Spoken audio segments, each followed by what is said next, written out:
Browns defense a year ago had so many new pieces. A lot of those pieces are back. Some young guys in their second year, JOK, Greg Newsome. How good do you think this defense can be for the Browns?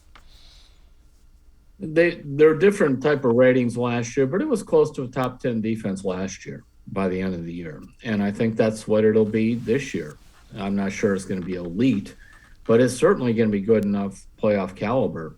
And because you have Clowney coming back with Garrett, and of course with Clowney, you always are concerned that he stays healthy. He did last year, but that's not always been the case in the past. But he's a talent. They have to block him. The secondary is very strong. And Joe Woods now has year two of John Johnson and Greg Newsome. You have Denzel Ward, they got him signed up. Greedy Williams has become a much better player than I thought he would be.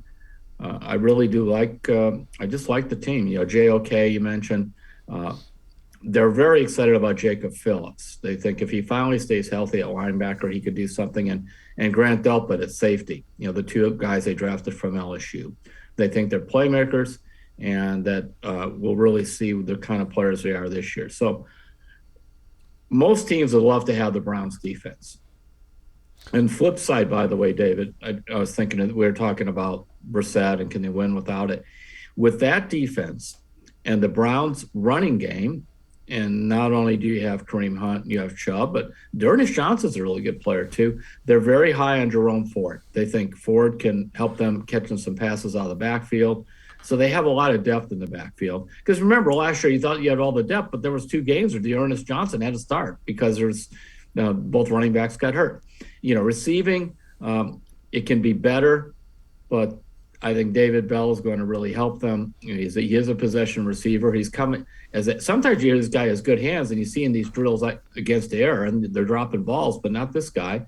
And I really have thought Donovan Peoples-Jones has a chance to be a good player. Maybe that happens this year. And Amari Cooper, he's in his prime. The late 20s. He's a good route runner. I like the team. That's why I said 9 or 10 games even without Deshaun.